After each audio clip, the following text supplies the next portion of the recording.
Welcome, everyone. My name is Jeffrey Boyle, and tonight we've got a very special guest on our networking star.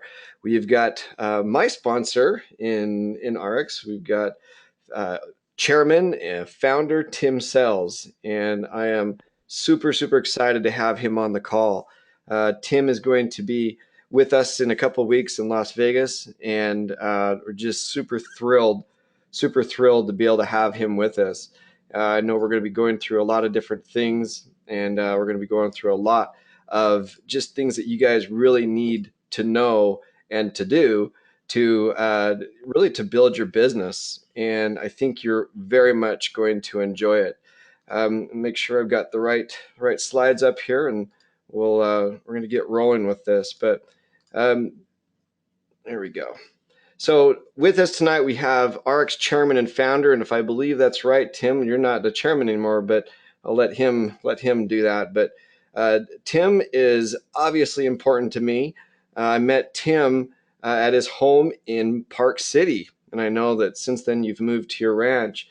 But I went there to meet him to do a video of him, and it was just a great time to be able to get to know him. And obviously, Tim's a legend within network marketing, and he sponsored me in a different way that I think most people get sponsored.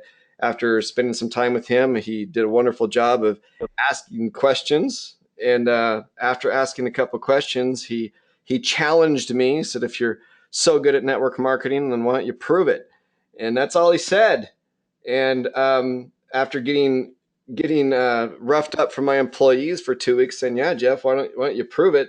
Finally, had to call Tim and say, "Fine, what do I need to do?" And he got me enrolled. And that's my story of getting in with Tim. And I don't know if you do that way with everybody else. Do you do it that way with everybody else, Tim? I don't. It doesn't. That's It just depends on what the prospect needs, wants, or doesn't want. And everything you said is that you needed and wanted what network marketing offers. And so I said, come on, man up. Well, the problem with that, and I'm going to introduce you the proper way here, but I got guff from that for weeks before I finally had to relent and say, "All right, fine, I'll do it." And it was a lot easier making videos and helping companies get started. But you guys, if you don't know Tim, you don't know much about network marketing, and maybe that's a strong statement. But Tim has been with Larry King, and with Larry King, he's been able to be really an advocate for network marketing. And as you look at this right here, Tim's background is an underwater bomb squad diffuser. His first 5 years in network marketing, after doing that, he'd gotten up to $150,000 a month, 56,000 people in his organization, 2,400 new distributors per month from 20 different companies. He's the man behind Brilliant Compensation that's been viewed by over 1 million entrepreneurs. He is a chairman and founding representative within RX. And Tim, I am thrilled to have you. And here's the video that we made of you at that house where you challenged my manhood and challenged me to be able to do it. But Tim, Oh, thank I was you. chubby. Well, that's before 3X, I assume. It is. Well, thank Wow. you for being with us That's tonight. horrifying. My honor, sir. Well, a couple things, and I'm going to let you do what you have to do, and I'll even turn the screen over to you. But I really had a great time doing a three-way call with you with one of my new guys. He was so excited after the call, and he just said, "Oh my gosh, I can't believe that I've got Tim that's willing to help me with my big reps." And it was a great experience, and you did such a wonderful job kind of going through that. I've promised a couple people that I thought, wow, that was really unique how Tim did that. And so one of the things that really that you went through that I thought was so impressive to me was go through that with us if you would, how it is that RX is really different in all of your experience in network marketing. Just kind of go through that with us. All right. Well, I got to tell you, when I first kind of jump in and start trying to answer something that I said previously, it's really difficult for me because I'm so in the mind of the prospect that I'm far better when somebody asks me questions, or after some period of time, I hear maybe what they're frustrated about, so they don't even know what they want. All they know is what they don't want anymore. And so I'm able to detect and kind of just lightly step in and see if it's right. And if it is, then I come in pretty strong. Just like you heard with how I ended up sponsoring Jeff. So if I'm a little bit off track on this, Jeff, correct me to something that you remember me saying. But he fundamentally was about to go to a group of people, big leaders, and he said, "Tim, can you tell me what it is about RX that makes it special?" Yeah, you're right on it. And It's exactly right. yeah, and so I said, "Now look, this is going to be a little bit problematic, and the reason being is because you have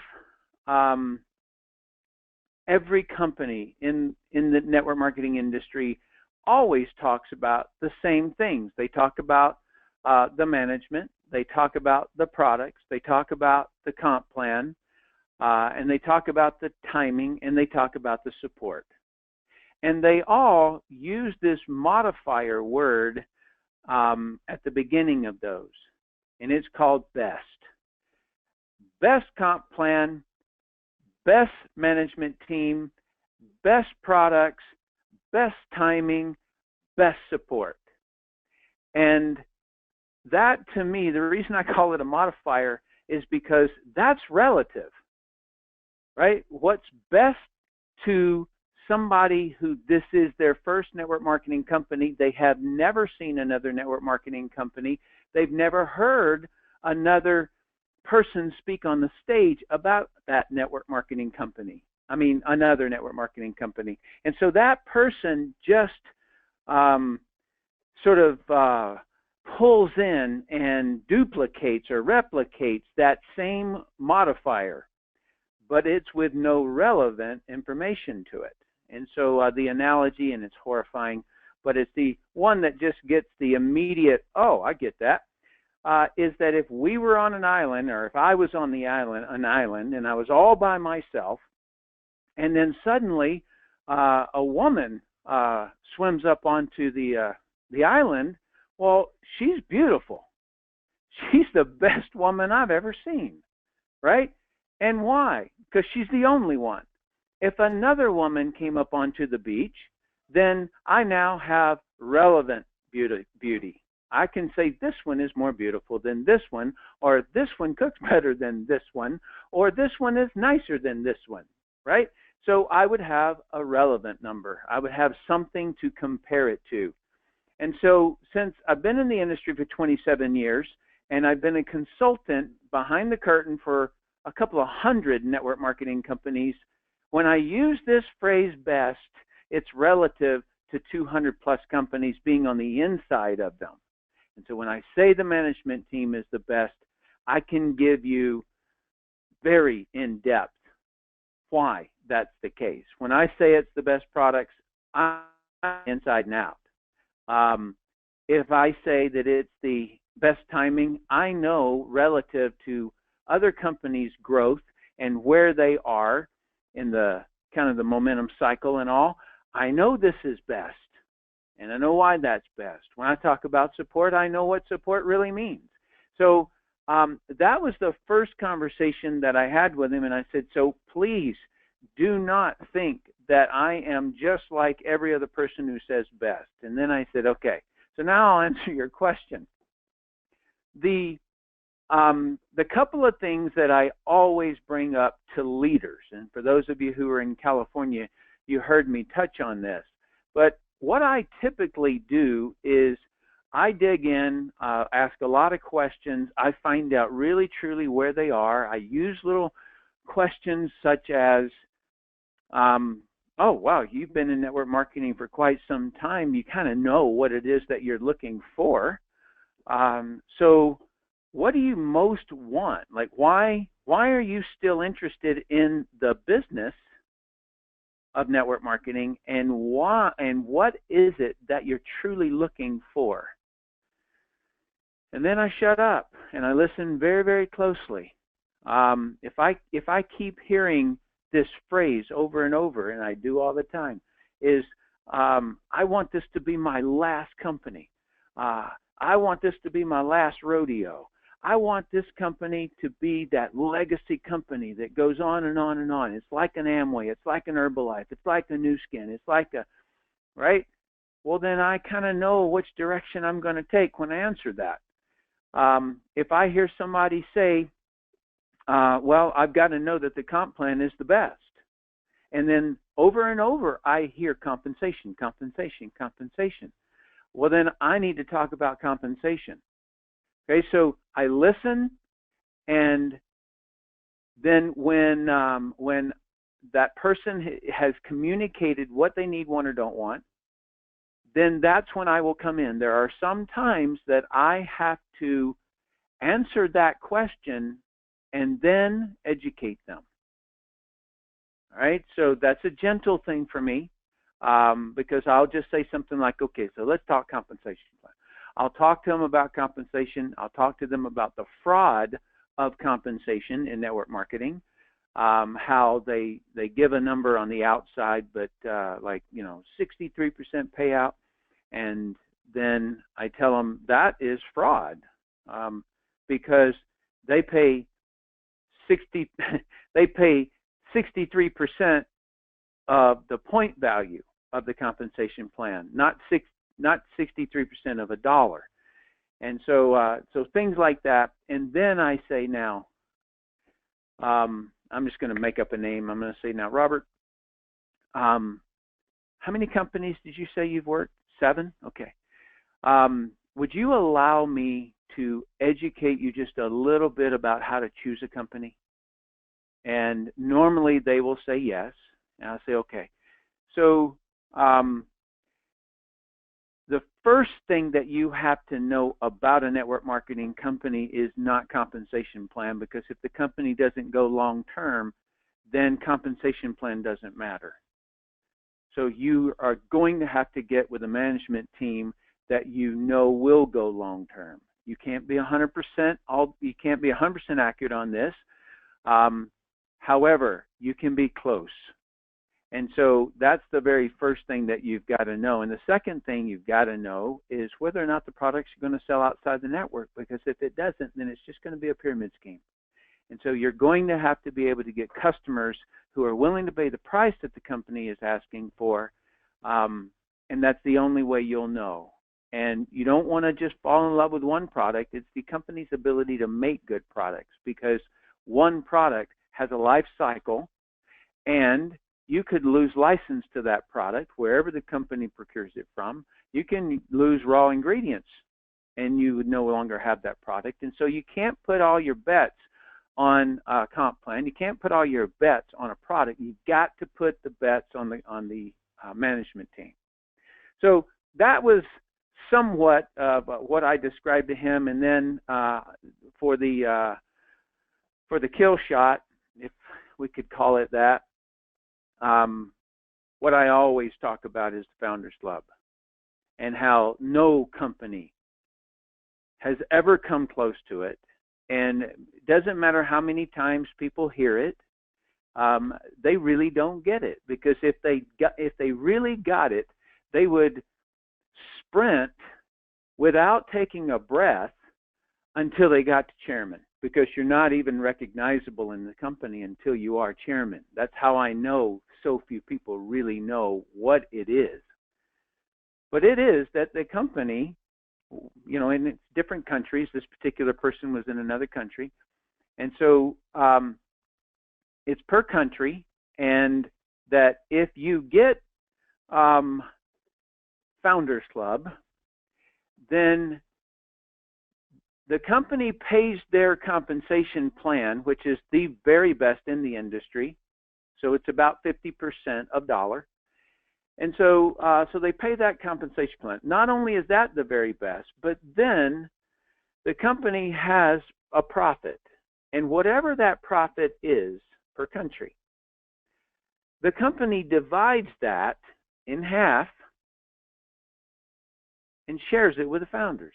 And so if there are, let's just say there's, I don't know, $10 million in profits, and the company's going to basically, they've got to pay some investors off and things like that. That's small change in the relative of it all. And so let's just say that they split $8 million. Well, $4 million of that goes to the founders. And however many founders there are, it's split between them.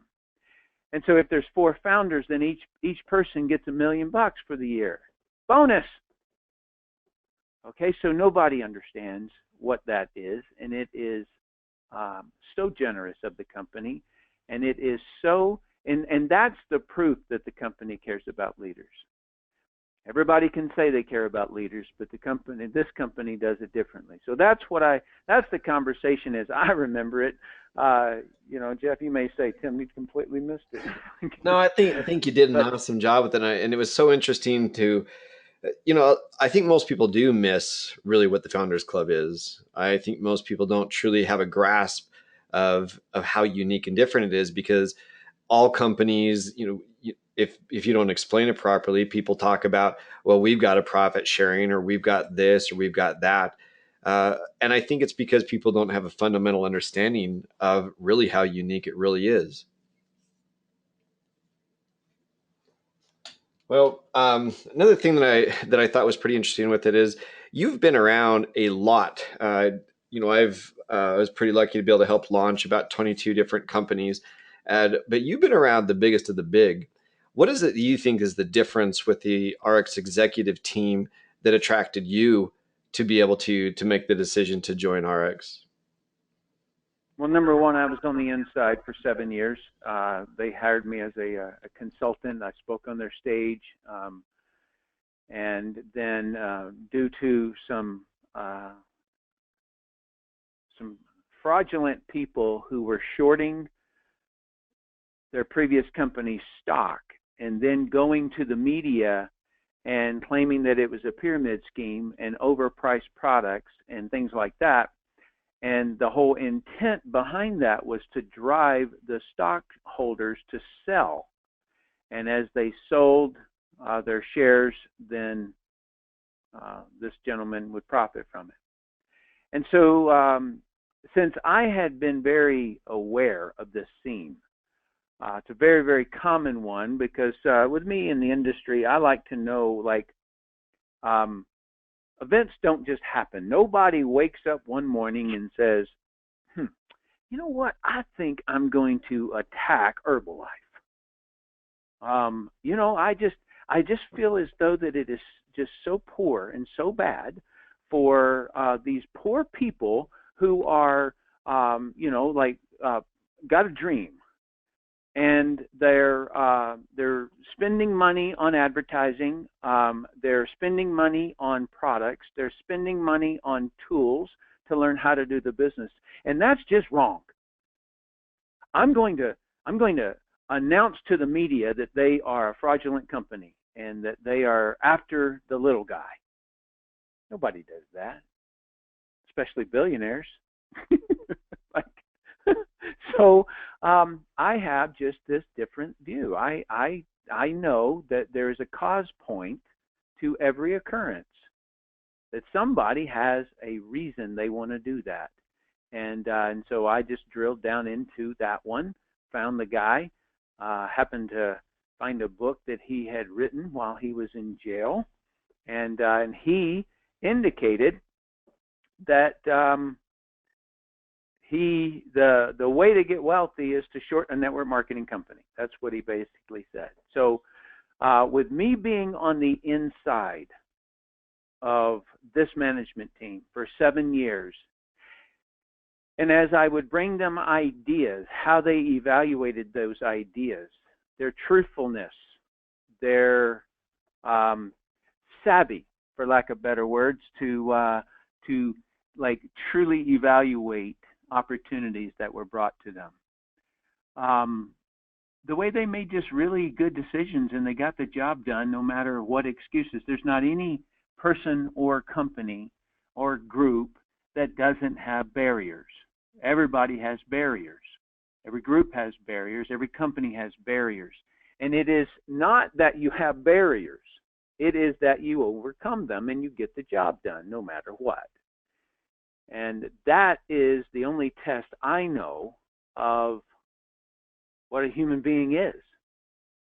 And so that is the reason why I knew this executive team would create a successful company on their side. Now, that is sort of pushing off all responsibility to them, and I do not do that. I assume the entire reason this company is going to be a billion-dollar company is because I'm going to make it. And if you have a different view, then I think that's criteria one for being a founder, is that you assume full responsibility for the growth of this company. And, you know, and while I'm at it, I'll just go ahead and acknowledge Jeff here, because, you know, he's helping everybody. And so it's an honor for me to be on your call, Jeff, because that's what you're doing. You're assuming the responsibility of success in anybody's team. So so well done to you, sir. And that's why I feel so confident, and is the reason why I gave up the income that I gave up. It's the reason that when I sit and I listen, you were just at this Partners Council event that we just had, and when you see a company who is making the shift from doing inventory on spreadsheets, which is what they've done up until now. So they do inventory, they do shipping, and all of those things off of Excel spreadsheets. They're very organized. It works, but they can only go so far before they run out of manpower, because it takes a genius to be able to operate those spreadsheets. And, you know, and then you just add another genius and you add another genius. Well, everybody knows you can't run businesses off of geniuses. You have to have it to where anybody can do it, and so, at some point.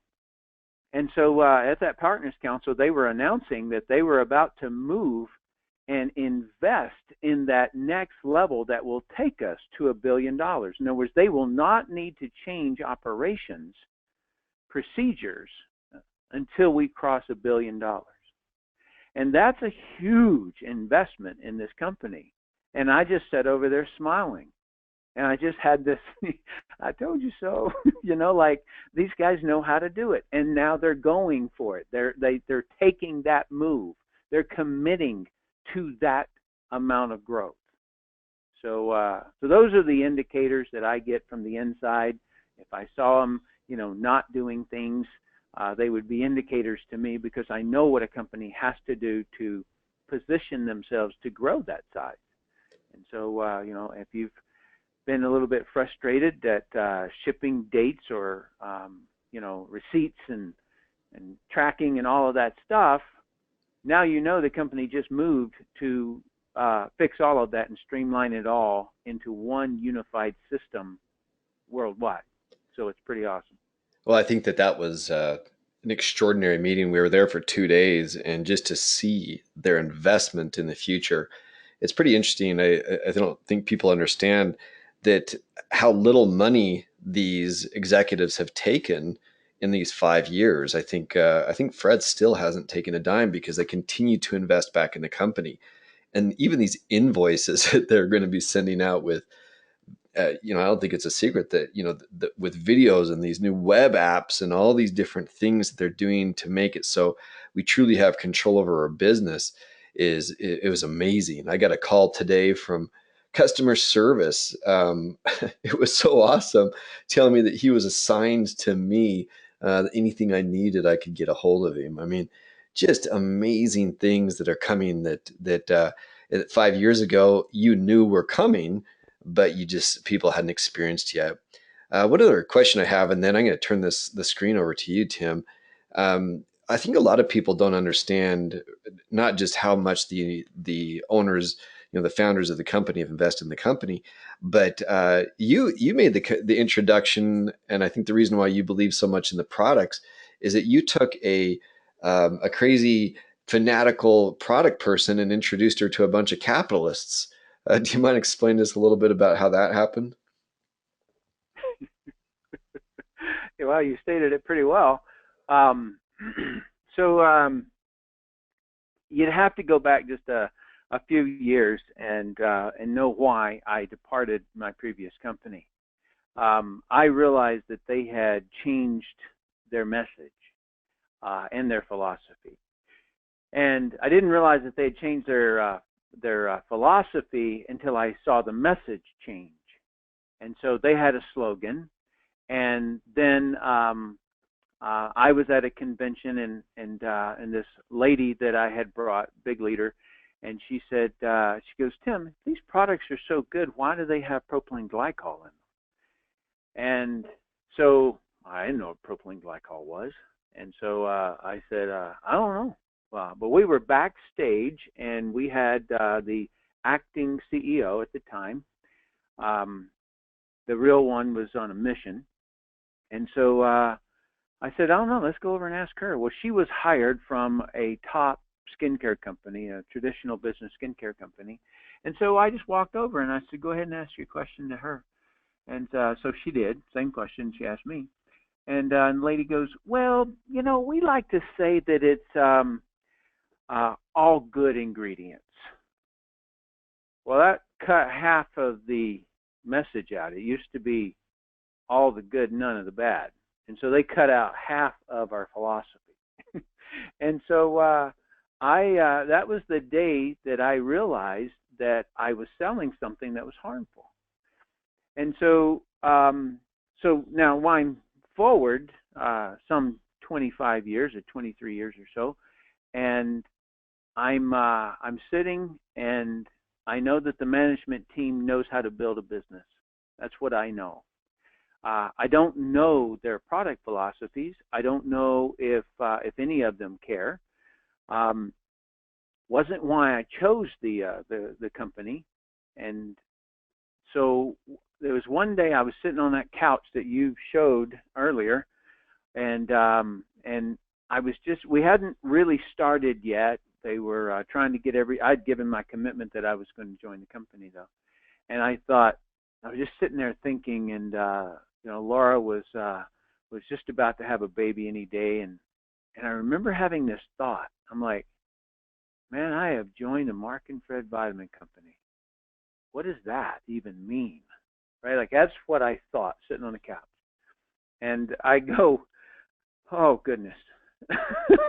Well, let's see. We're going to have somebody who is a devotee, who is really, really special, and that can ignite the desire to be a more healthy person. That's what we have to have, because network marketing runs more like a crusade than a business. And so I needed that piece. And so it just so happens that I had gotten a call from somebody who was trying to recruit me into their company, wanted me to be a master distributor. It was a common thing for me to get these calls, and I would always say no. And this one was pursuing it. They had chosen me. I didn't know, but the woman had chosen me, but the suits were the ones that called me, and I just said, hey, I've given a handshake deal here.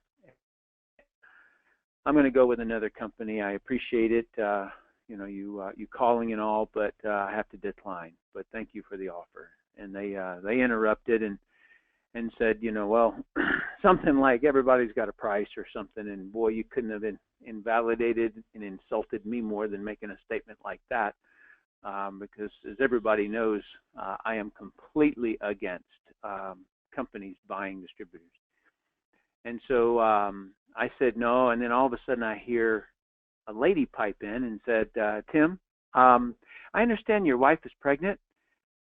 Okay, where's this going? And so she and I began to talk, and as we talked, I got so lost in having this conversation about a home birth, and that she had had two home births, and this whole thing going on, that I completely forgot about those suits being on the phone, and they smartly didn't say anything because they'd already ticked me off. And before you know it, Deanna and I became really, really um, enthralled in our conversations with one another. And she ended up coming out to Park City, asking if she could come and meet me. And I said, no, no, I've already made an agreement, blah, blah, blah. And so she said, well, would you pick me up at the airport? Because I'd like to come to Park City. And so, long story short, it took about 2 hours for her to be in her pajamas, sitting on that same couch, with tears streaming down her face. I had tears streaming down my face, and my wife had tears streaming down her face, because Deanna was telling the story about how she saved her dad's life. And right there was that inspiration to be better in health. Right there it was. It couldn't have gotten bigger than that. And so she and I connived a plan. It was a conspiracy that I would dilute the shares of, I would get the owners of the company to dilute their shares, and she was going to get, because she was going to be the president of a company called Pure, and are the founder of it, and these suits were the financiers behind it. And so she was going to get them to dilute their shares, and we were going to merge these two startup companies together. I got my team over, Mark and Fred, and they said, yeah, let's talk. And she called her suits, and they said, we'll sue you. And so I remember Deanna on the phone, and she looked over at me, and she goes, I don't like their energy. So Yeah. so she left and joined us. And when I sat down with her, and I said, Deanna, I go, I'm going to ask this one thing. I will never complain about an expensive product, but I can never apologize to someone because I caused their child to be blind because of sodium lauryl sulfate in the product, or propylene glycol that caused cancer. I can never apologize for that, and I will depart the company in the moment it happens. And so you've got to promise me that we will never harm anyone. And and so there was a hug of bond right there, because she knew who I was and I knew who she was. And so when people talk about great products, I can go through just about everybody's products and just annihilate them in a second. And so we've got good products, and I know what good means. Yeah, it's no question. That's the end of the story. Well, anybody that's been around her knows that she doesn't give a hoot about the compensation plan. But if you chew gum with from off the grocery store shelves, she will compare it to anything from heroin to cocaine to get it out of your mouth. She's pretty amazing with it. And Tim, the thing is, as you go through this, it's really interesting. We're in our fifth year now, and they started the company off more than anything with a great comp plan, and that was very attractive to builders. And it's just amazing how much better the opportunity is today because of these parts and pieces that started to assemble over the last 5 years. Whereas today, it's not just a startup. This is a $100 million company on its way to 200 million. Great marketing, great this, great that, constantly improving products and brands. And this is what you saw. I know that's you saw a lot of that before. That people just don't have any idea how much better of a company it is today after 5 short years. You can imagine what it'll be in the future. Well, I'm gonna. No question, Jeff. I just conclude that thought, and from my perspective, um, anybody who has been around from the very, very beginning, that it was, we call it tough, but there's returns for that tough. There's returns in knowledge. There's returns in profits. There's returns in relationships. There's a lot of things there, and every one of us has been frustrated at something, and we're now moving. I remember when it was just 4 rolling bottles the company wouldn't even spend money on package like stuffing. Like, can you guys find some newspapers or something to put in there so the bottle aren't rattling around in there? In other words, it was, bare bones, standard box, didn't have, RX's name on it, nothing, right? So um, Jeff Yates, who Chief Financial Officer, he knew what he was doing, all right? And we would complain, and he would listen. And he has made all the right decisions from that perspective. And so we are now through the product stage where the company builds fantastic products, catches these rare things where, like SlenderX, like Juve, like these things. And then what we're going into now, Jeff, is the marketing phase. And so you see the assets where they're putting their money into. It's in the it's in the marketing side of the equation. And so it's been left up to us all along. The company is now stepping in and offering great things. You know this as well as anybody because you've been a part of that. But it's now really going to that level. So It's a better opportunity today. That's what I like to tell people. It's better today than it was 5 years ago. And Tim, you are the presenter. I know you had a couple things that you wanted to share with people. And I'd even recommend to those of you, there's going to be questions. And go ahead and ask questions now and towards the end. I'll do the best I can to answer some of these from Tim. But that took a little bit longer, Tim. But I think it's so helpful for people to kind of hear some of these things to get an idea of really how incredible it is today, how much advancement we've made in 5 years, and what the next 5 years are going to hold. I think it's pretty powerful stuff. So um, I'd asked Tim to talk a little bit. I know that Tim, would you call it the stupidity tax that, or something like that, from Facebook? Tell me a little bit about this and what you've been doing with Facebook and how you're marketing your 3X and just what people can do to learn from your mistakes. Okay, so I'm not new to advertising, and just so that I get my words straight for everybody. So selling is, in my book, selling something is taking a person's needs, wants, or don't wants, and merging that with what you offer. And an ethical person will not make that merge if it's not a fit. And so that to me is what sales is.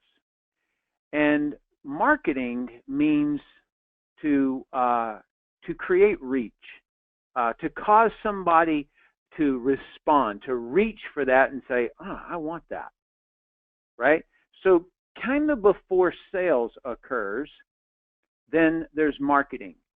And so whether it be a brochure or a postcard or a door hanger, or you're walking by a booth at an expo, or it's an advertisement on the internet, no matter where it is, then that is marketing, and its purpose is to create reach.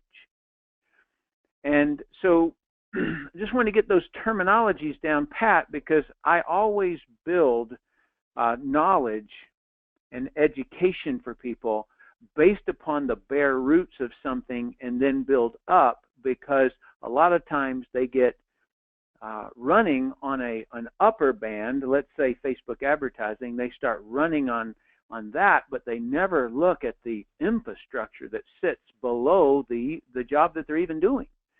And so so that's the reason I like to start off with what is sales and then what is marketing.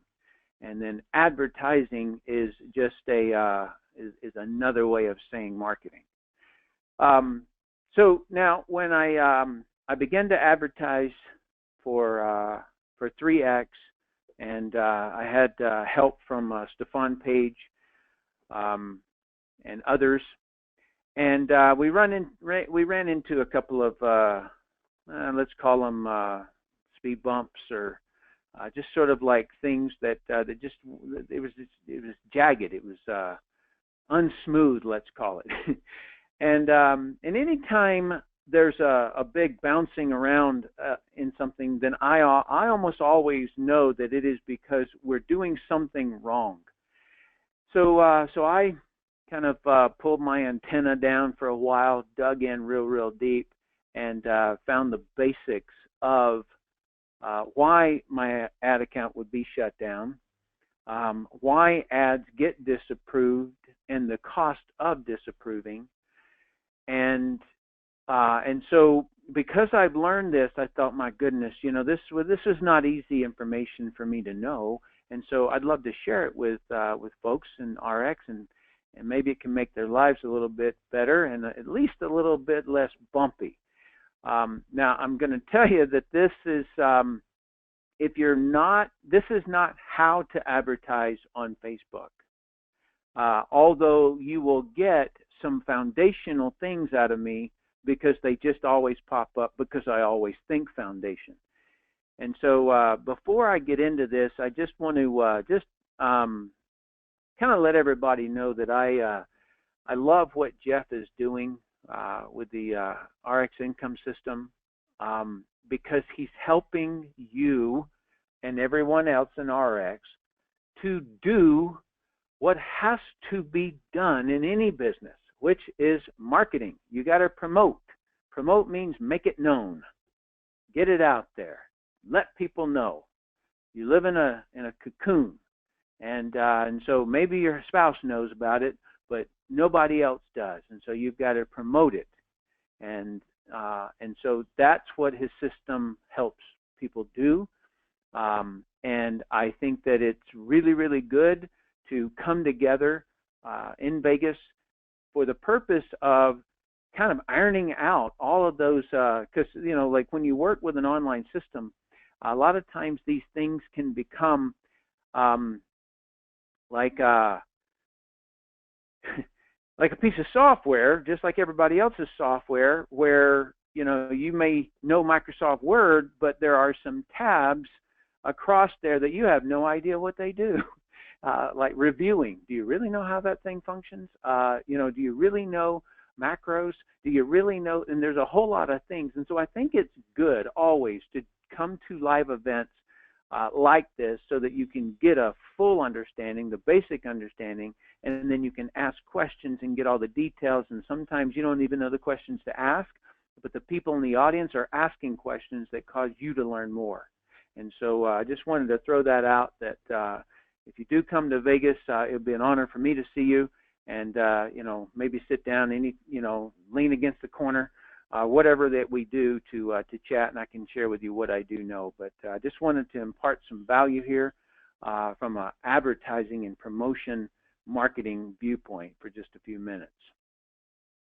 Okay, so now if these terminologies, I don't know if you know how to work with a webinar platform, but there's a little camera up in the upper right-hand corner. If you just if you see a screen and you want to remember something, or you want to remind yourself something, or to search something, then just hit that little camera up there, and it'll take a picture and drop it onto your desktop. And so so these are just some notes I jotted down real fast before here. You can save all of your spell corrections because this was just literally rattled off the top of my head as I was preparing to come onto the call. So so there will be mistakes. The first suggestion that I would have for any person who is advertising on Facebook is to get a business manager account. Okay, so anybody who's on Facebook and you have a profile, then you have an ad account, and you can run ads on that.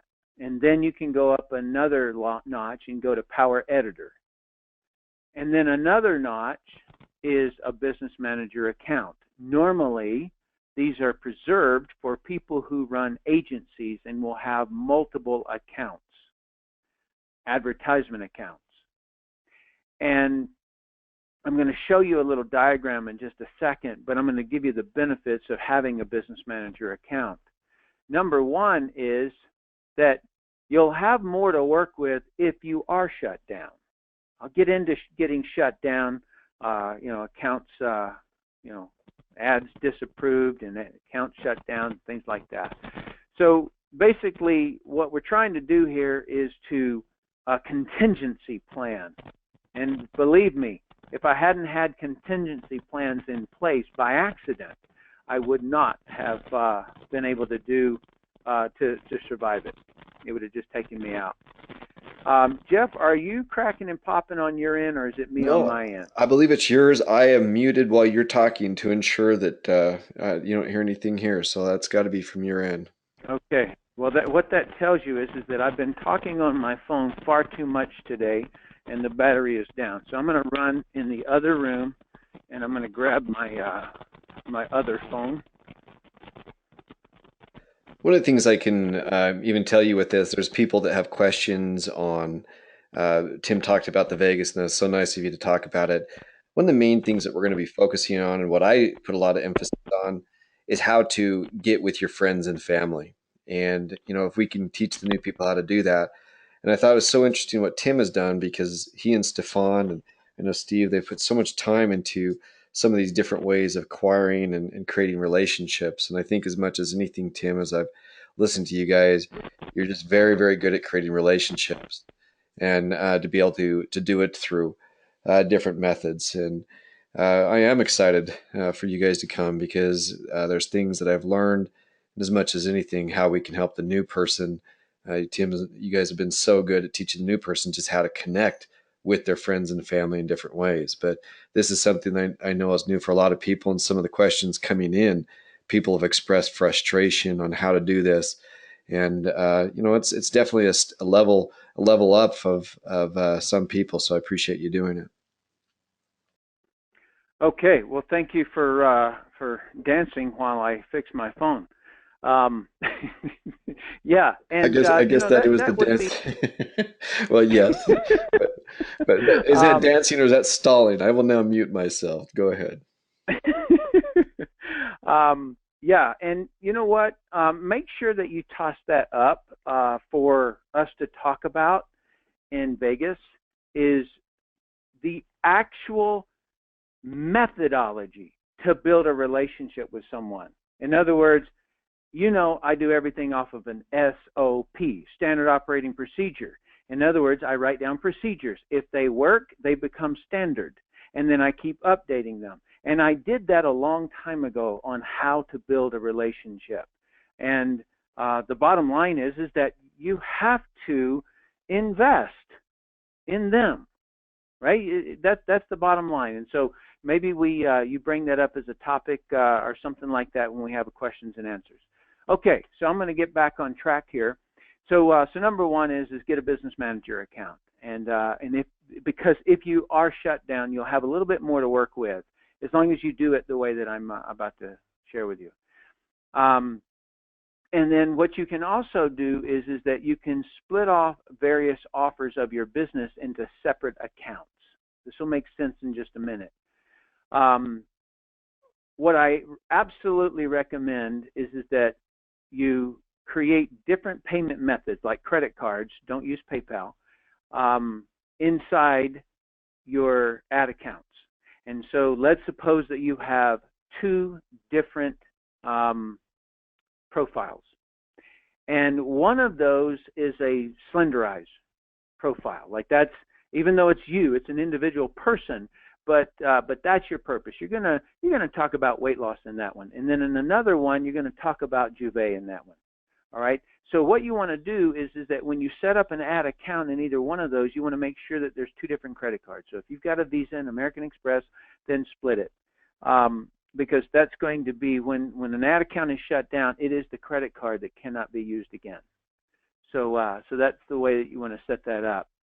One of the other things that generates a fraud message to Facebook is that if you log in to your business manager account from multiple locations, that's one of the things that you want to avoid.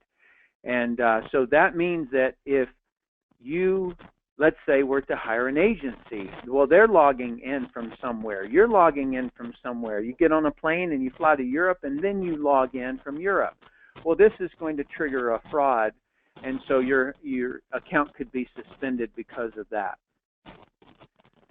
Here's the diagram that I was telling you about. So like in my situation, I may create a Facebook account under the name Tim Sales, but that one I use for the purpose of promotion of not promotion. This is just where I build a community. It's they do not like you to run business off of your profile page, but for my purposes, I'm going to be talking about weight loss in there.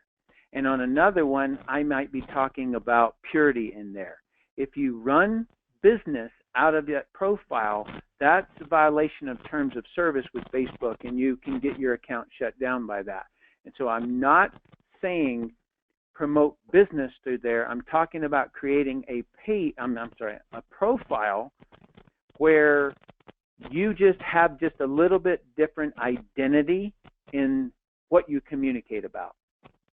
So you guys know that I have a generic business in MLM called First Class MLM Tools, and that business has a Tim Sales profile.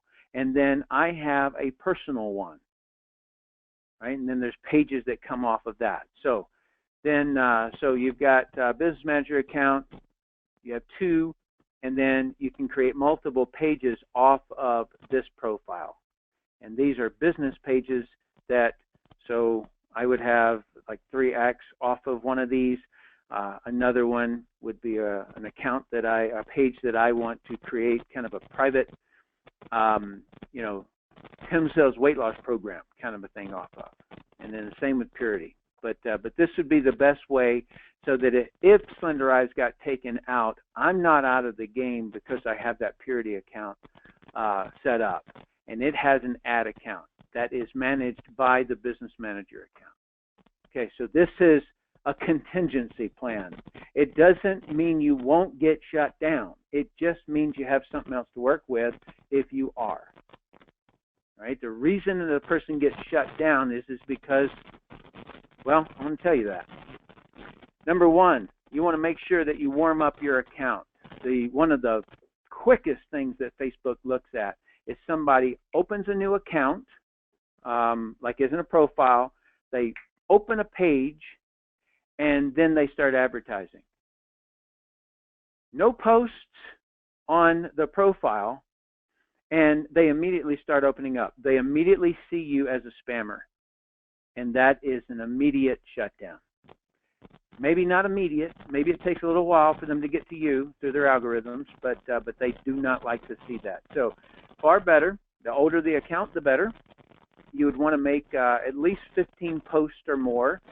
And then when you start to run ads, then you very, very slowly, you put like $5 a day ad spend, and you don't change that for a bit. Okay, just picture it that you are building credibility. And with Facebook, like you are in a partnership with Facebook, you want them on your side. And that was the biggest thing of all that I've studied, is that I want a relationship with Facebook. They're the king of all of advertising. They've got data about us that nobody else can even come close to getting. All right, so if you have a conversation about looking for a new house, don't be surprised when they offer you solutions about buying a house in that area, and that there's a real estate agent who is advertising on your Facebook page. In other words, while you're scrolling through your feed, it is, #1 real estate agent in Kansas, and you're like, oh, nice, I was just wanting to sell my house, right? It's because you wrote about it.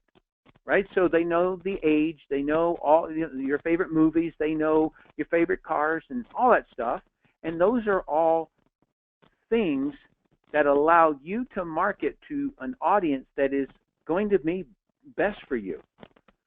So that's the reason you want to build a relationship with these people at Facebook. I don't necessarily like how much they know about me, just for the record. However, from a marketing standpoint, it is genius, and it's so valuable that you want to be in good standing with Facebook.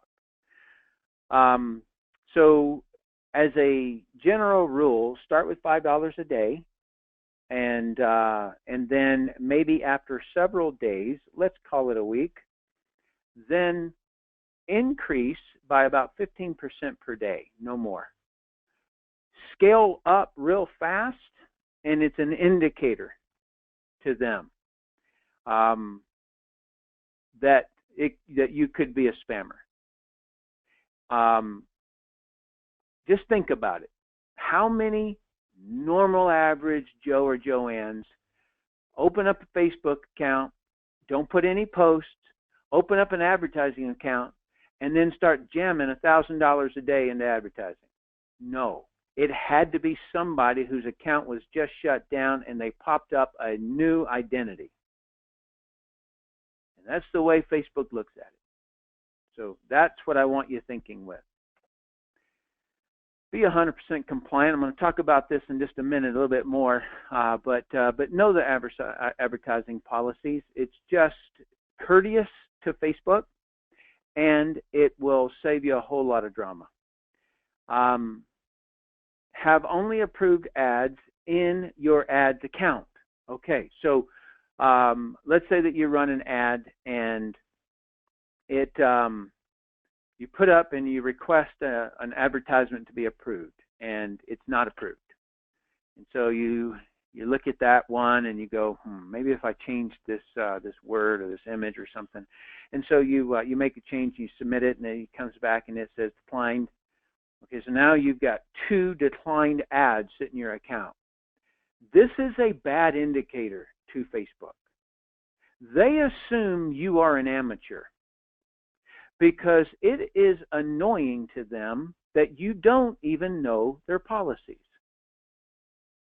Furthermore, if you've got 2 declined ads sitting in the account, when they look in and they see 2 declined ads, they're going to be, well, it's probably this one's not going to work too. So they're going to look a whole lot closer. Now just imagine that you have 20 ads running and all of them are approved, and they look at it and they say, they see you as a veteran. They see you as somebody who is going to probably advertise a lot with them. Okay, so anytime an ad is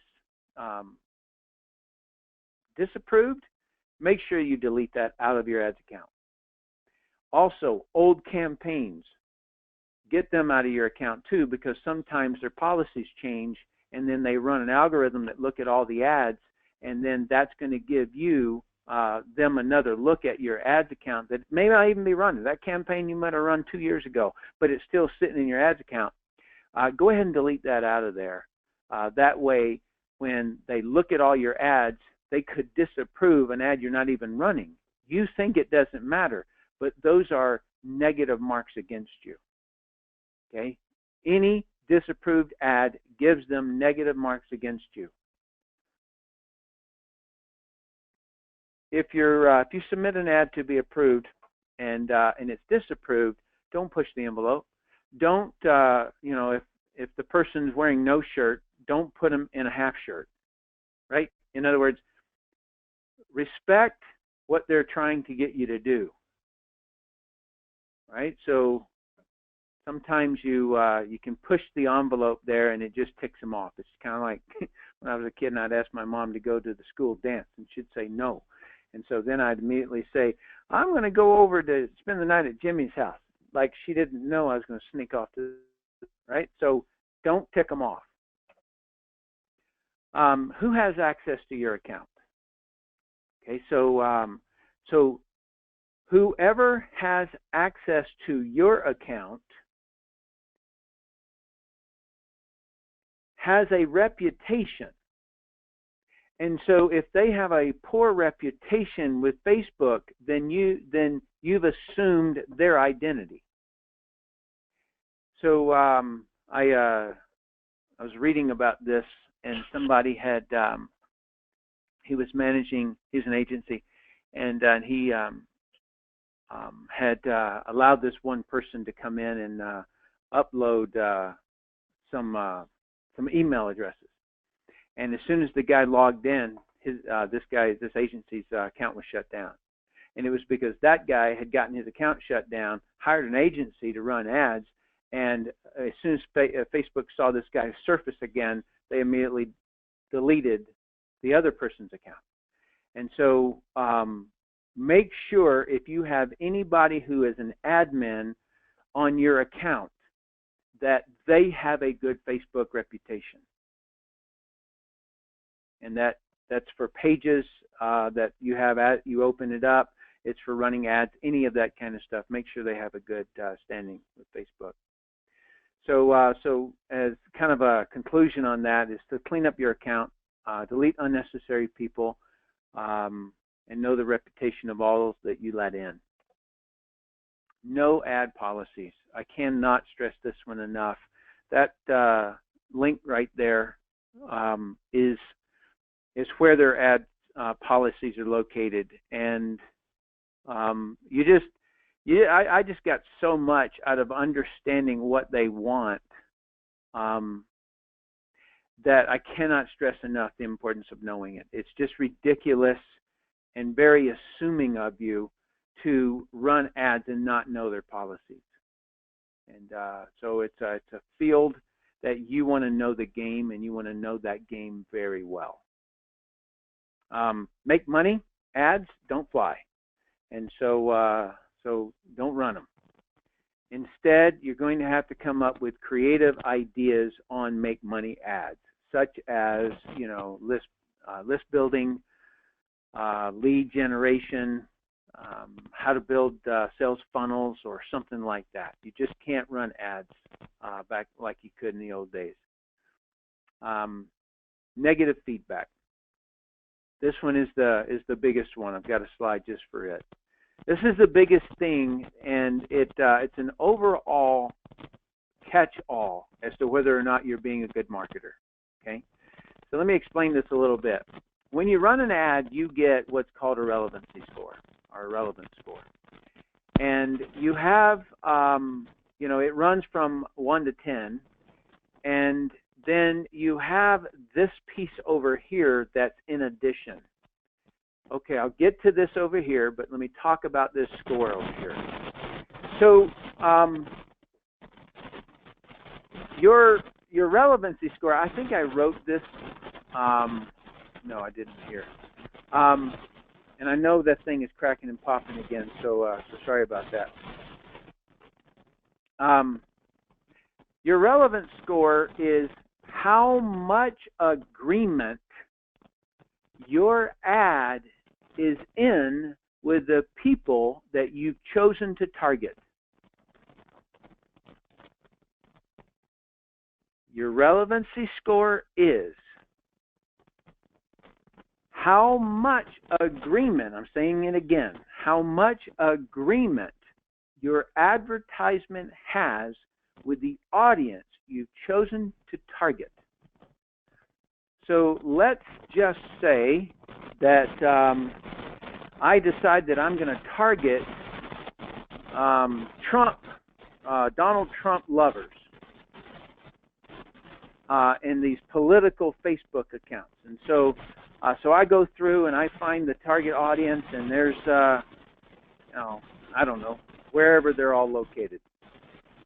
And then I push an ad that says vote for Hillary Clinton. That has no relevancy in the target that I have, the target audience that I am trying to push that to. It would be like a hunter, you know, like how to hunt fox, and running that advertisement on people who like New Yorker magazine or Washington Post magazine. In other words, those are completely the wrong audience that I'm trying to push it to. And so, so just think about the logic of what is relevance. Relevance is how related to us is your ad.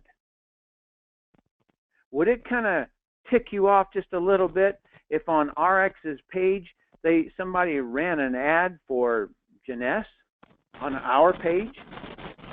Yeah, it'd be like, what? Okay, what's that little what thing is this right here called negative feedback.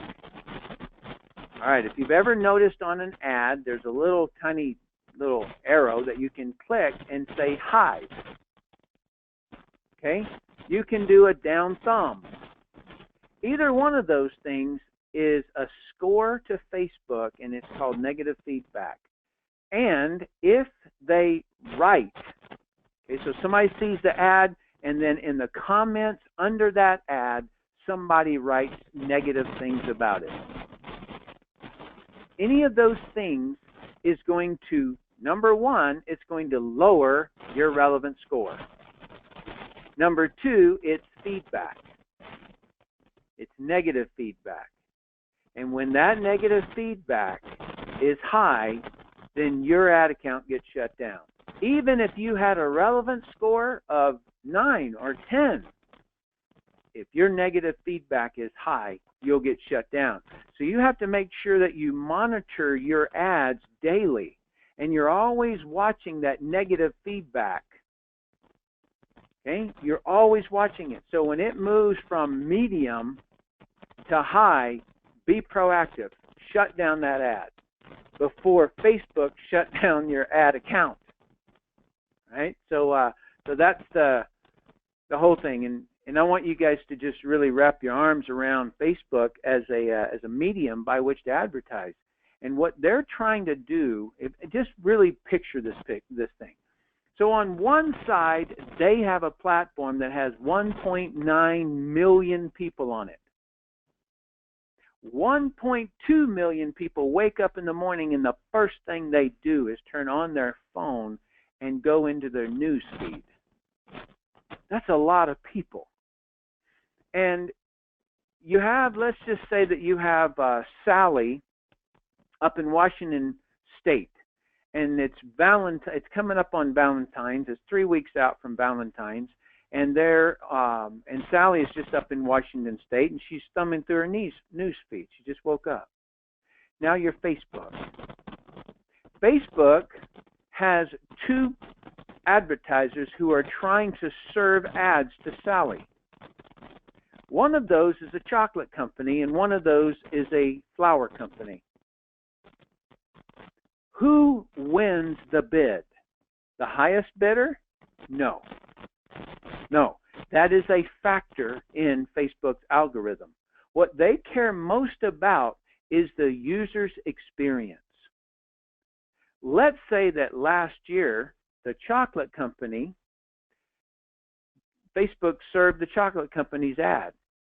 And then that chocolate company, when the chocolates arrived, they were all melted. And so the lady wrote in Facebook and said, I ordered chocolates and I'm so upset. They were all melted and I wasn't able to eat any of them. Okay, well that would have created a negative feedback. And so next year, the chocolate company does not get to push their ad to Sally. Instead, the flower company wins the bid. You see, because again, Facebook cares. It can never upset their audience, because without the audience, advertisers would have nobody to promote to. Without the advertisers, Facebook makes no money. It is how Facebook makes money. But what they care about more than money is the user experience, because that is everything. That's what their platform is based on. So now you can kind of wrap your arms around and say, okay, now I see how they make decisions. And so as soon as you get an ad, you push an ad in, if it's approved, Facebook's going to show it to 500 people. It's going to get 500 impressions. And then based upon those 500 impressions, they're going to set a relevancy score. And then they're going to determine as to that, is it likely to create negative feedback? And if it is likely to create negative feedback, then they're going to jack the price of that ad up. because they are going to take a hit. But if somebody is trying to push an ad to that same audience, but when they ran that 500 impression test, you know how it normally takes a day or two before the ad runs? Well, that's what they're doing. They're testing your ad. And they're testing it based upon what does the first 500 people do with it. So that helps you, I hope, get a better understanding of the way Facebook thinks. And so when you write an advertisement, number one, be very selective. Look at your audience. Because what you want to do is you want to merge your brand that you're trying to take in, whether it be a Juvet, whether it be a Slenderizer, whatever, with an audience that is likely to say, yeah, I want that. That's what I want. And then also, what does it look like? So when you choose an audience, let's say I chose a political site, and it has a bunch of red, white, and blue on it, right? And it's real people with red, white, and blue behind it. Then it would be smart of me to put my ad to them in that light, right? Like it's congruent graphically with that, with the same thing that they're used to seeing from the target audience. So if it's a political one, I was looking at some advertising on some automobiles and truck websites. Men tend to hang out there, right? And so, you know, I go and I take a look at the images that are on those sites, and man, they're all cars, right? Everything's about cars. If you go onto a gun site, a lot of men there, that's who I'm looking for, it's nothing but guns. Surprising, it's pictures of guns, right? You go onto a hunting website, well, it's a whole bunch of guns, a bunch of bows and arrows, a bunch of dead animals, right? So I would not go to church wearing camo. And I would not wear my church clothes to go hunting. And so why people think that you can advertise onto some platform audience and do that is beyond us, right? So, you know, like we have to be better than that. So we have to be delivering relevant content to our audience, right? So when you choose an audience, number one, don't just choose male, female. Dig in and find an audience that's likely relevant to that topic, and you know, test it. And I would test probably, you know, 5 or 6 audiences with 5 or 6 ads or 10 ads, because that also lets Facebook know that you know what you're doing. If you run one ad, Facebook knows you're an amateur because nobody does that on their platform. It doesn't make any sense that you would ever do that because you're not really having the benefit or using the benefits of all the targeting opportunities that you have on Facebook. And so so you would want to run, like I was just writing one that has got a particular background that's congruent with a lot of audiences right now in the presidential rush. And so I'd want to create that ad so that it blends with that audience. And that's really what relevancy is. And I know I've spent a lot of time on it because I can't tell you, I can tell you emphatically that there's nothing more important than being absolute relevant to the audience. And then, all right, so once that, here's that statement if you want to take a picture of it. How much or little agreement your ad has with the audience you've chosen. That's what relevance is. Okay, so some of the big no-nos are no link or clickbait ads. Link or clickbait ads are things like these. The Bible's biggest diabetes secret, or Obama can't escape from this incriminating video. Will he be forced to resign? ? Okay, so those are what are kind of referred to as clickbait, link bait or click bait. No overly hyped ads, and that is up to their judgment. And that's one of the things that I was referring to is if you get kickback at a no, then you want to make sure that you don't slightly change it. No, you need to go back to the drawing board. Use case studies, not claims. Okay, so a lot of you know that I've done a lot in weight loss, and I have incredible before and afters that everybody would dream of having, but I can't use them. Okay, so it is,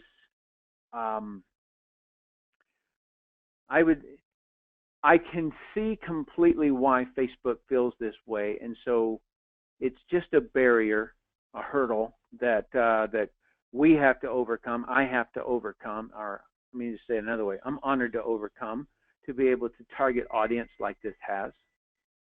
Then this one was a big one for me, is no ideal body ads.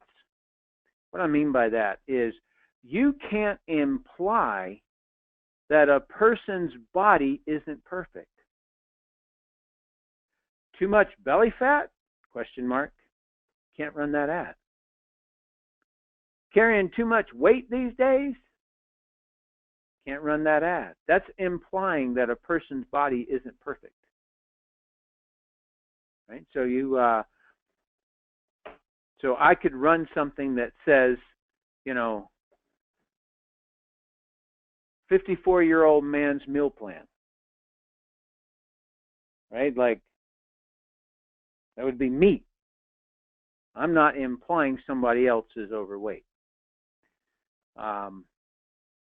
Okay, so let's see. Ads must describe the advertised offer. There are no such thing as blind ads these days, or the hot chick in a bikini, and then it goes to a car for sale. You know what I mean? Like, some places on the internet you can do stuff like that, but not on Facebook. And so Facebook does not just look at your ad, it follows your ad click. So where does it take you to? All right. So whatever you advertise that's going to cause the person to click, you have to have that on your page. And then you also have to have all the other necessary items on your page. And I urge you to read the ads policies on landing pages, because you have to have your terms of service, you have to have your contact information, you have to have your disclaimer, all these kinds of things you want to make sure that you have on there. So so your ad isn't the only thing that they're approving. Your ad plus the landing page of if somebody clicked on your ad, all of that counts. All right, so in conclusion here, I just want to tell you what my topic is going to be while we're in Vegas. Number one is I'm going to be talking about half of my time is what is 3X as a service to customers.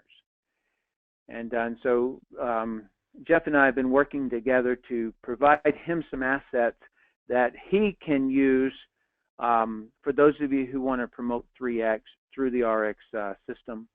The income system. And so what fundamentally I needed to do when I looked at the Slenderize brand is that somebody could just completely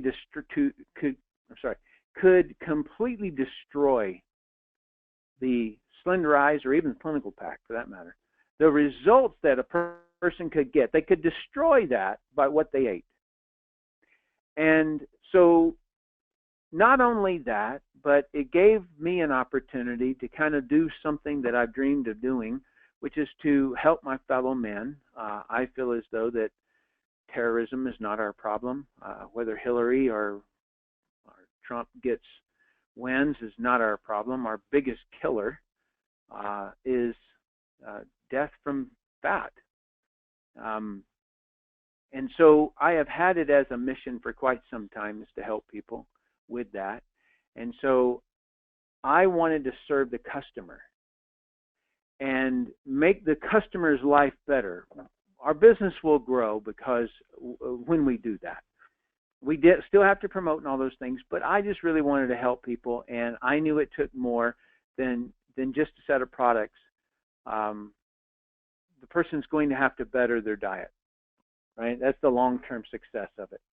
And then the second half of and so I want to talk to you about what I've done to do that. And then the second half of my presentation is going to be about what it is as a business service. And so, in other words, how do I serve the business people by what this platform is about? And so, so that's going to be my topics there.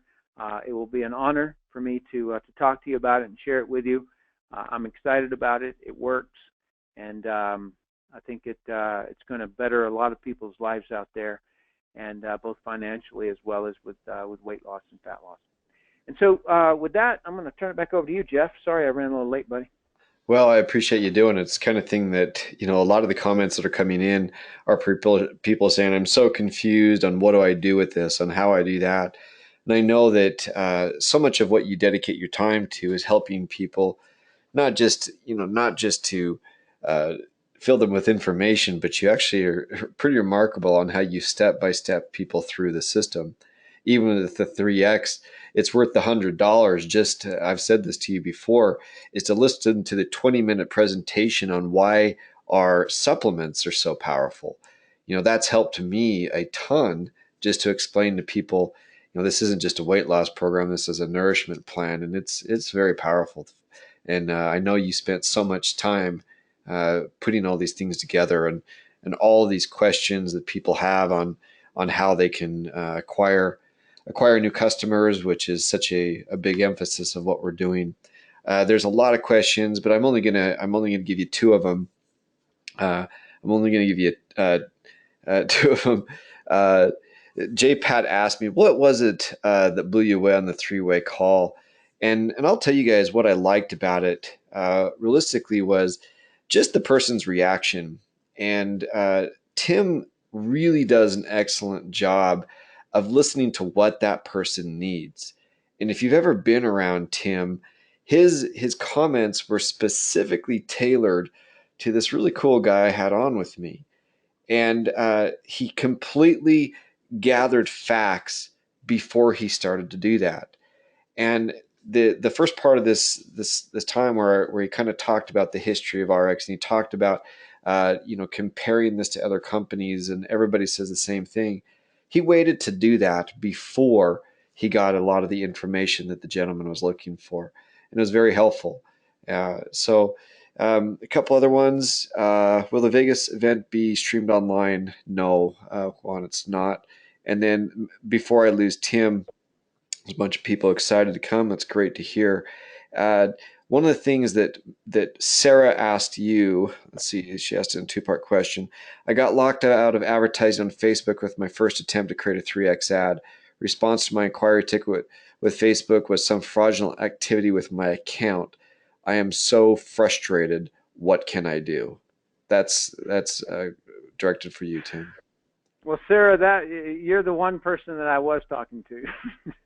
Like you got to understand, from my position, I want to come on and I want to add value. And I know that a lot of people who are on Jeff's system here is your advertising, all right? And I know that Jeff's system can be used completely without doing Facebook ads or any other kind of ads, if you will. Just pure warm market. You could completely use this and benefit from it. And so what I just sharing with Jeff the other day some of the things, and I said, well, you know what, to get these people on a call, this call that you're on right now, maybe I can impart to them some of the things that I've learned. It's the stupid tax because my accounts have been shut down, right? Because I would make mistakes, and I was just blindly throwing up an ad without ever even caring about a policy or anything else. So, okay, so Sarah's question, and so I'm sorry for those of you who this was not targeted perfectly for, all right?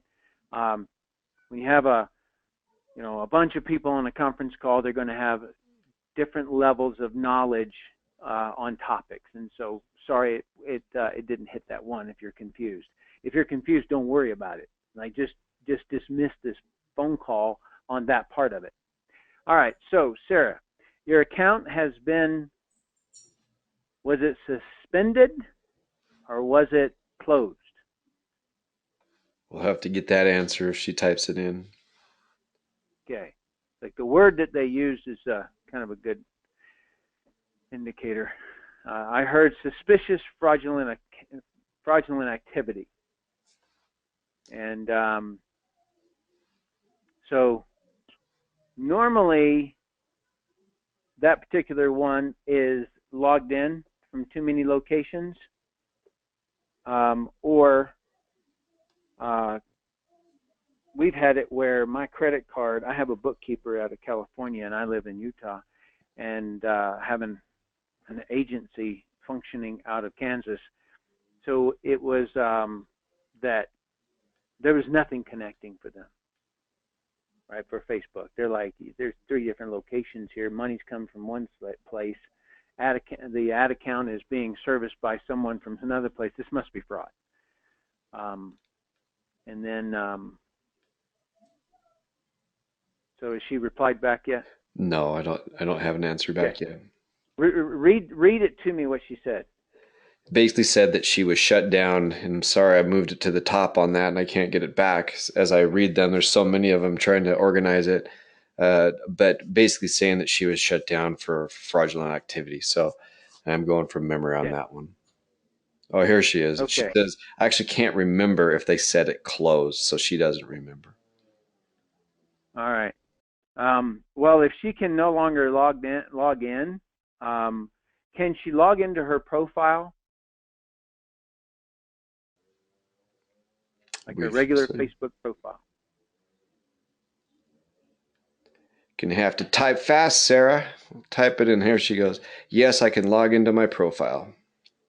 Okay. Then your ad account has been suspended for now. Well, you can email them and ask, and say, I don't understand. I want to help supply you any information that I can. That would be the activity that is your next step. But I'm going to jump back and show you this slide again, Sarah. You would have a contingency plan. Okay, so with Business Manager account, you would have a backup to be able to still run ads. And so we had a message back in the affiliate section that said these ads are not approved, and it doesn't necessarily mean that the ad was not approved. Sometimes it's a landing page that wasn't approved, and for some time there, we had a back and forth with experts going through our landing pages to determine which one, like what things needed to be corrected. And I think also with that, and that's one of the reasons why we have time in the evenings, and Tim will be speaking on the first day. And if you've ever been around Tim, he certainly will answer your questions, and there'll be time afterwards even to get to know him, and we'll have some hors d'oeuvres on that first night. And if you're lucky enough to get next to him to ask some of the questions, then be sure you go through some of that. There's just all kinds of comments on here, and people saying, so looking forward to talking and asking questions. John writes, the information is almost impossible to find out there. Some of them costing thousands of dollars that you got for free tonight.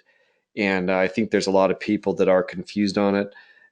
Just, this information, just some of the basic things have been very helpful. Tim, I'm grateful to have you here. I'm super excited in 2 weeks to be with you again. And things are rolling. And I think my emphasis within RX is really to help people get with their warm market. If we can get our people to talk to 10, people talk all the time in network marketing about 100 people. If I can teach a new person to start off with 10, that's a great start. And once you start to graduate into some of these more advanced offerings with what you're doing, and just the amazing amount of time that you have put into this 3X, people really don't understand the value just to understand the products that you have in there. And that's what I've told you. I got my $100 worth from one video and what I learned from it. And Tim has been a huge advocate for tools within network marketing. And he kind of gave me a spanking the other day because I was saying, man, I wish I could lower the price of this or that. And he said, Jeff, you're providing great value. Never be ashamed of bringing great value and making sure that you can stay in business with it. Tim, I appreciate you. This has been great. So excited to have you in Vegas, and I encourage everybody to go to Hey, you know RX what? Plus. That was a nice way that you just said the way that I schooled you on that. Spanking. Yeah, Maybe it's that because was. I got a I 3. I told you if anybody complains about it, just say here's your money back, and don't allow them to subscribe back. That's what I told you to do You did, and because I'll you tell know. you what, it was worth the phone call. I think I was in a U-Haul between here and Vegas someplace, and I just sat there for 2 hours afterwards. I'm like, holy cow, that was good advice, and I needed it. And I'll tell you what, guys, Yeah, my it's wife about and I have spent probably $300,000. We're in the whole 300 grand on creating 3X. Spent 3 years. Um, and if somebody says something, complains or anything like that, it's just a real quick, okay, very good, unsubscribe. Because to me, it's so petty that that they don't really understand all the value that's there, and they've got a block in front of them that says, "Oh, I'm making money." No, I'm not making any money yet. I hope one day I do. But what I really hope is that I save hundreds of thousands of men's lives, and that I make a whole lot of RX reps a ton of money because it's an end-to-end sales funnel. That's what I hope. And so, Jeff, I just told him, I said, you never have to apologize for what you do, man. Not at all. You are providing a tremendous service to people. You work your guts out on it, and where else are they going to learn how to advertise? So that's that. And then, in terms of all of you that were confused, I'm so sorry. I feel awful, and it's the reason I'm bringing it back up. I just feel Well, awful. Tim, the Um, confusion, so the confusion was not over you. The confusion was on just what to do with Facebook. So I confused you with the confusion. They were not confused okay. about you. They were confused about where to start. And there's a lot of those people saying, where do I start? How do I do this? How do I switch from this to the other? And there's so many questions. What I would say to people is get to Meet you in Vegas Vegas. and we'll help you get it done. Tim, thank you for being on. I'm really grateful. There's a ton of questions, and you may have to spend some time at the hors d'oeuvre station answering some questions after your speech. You did an awesome job. Thank you for being on. Hey, you bet, buddy. Good night, everyone. Thank you, Jeff. Good night. Honored to work with you, sir. Thanks, Tim.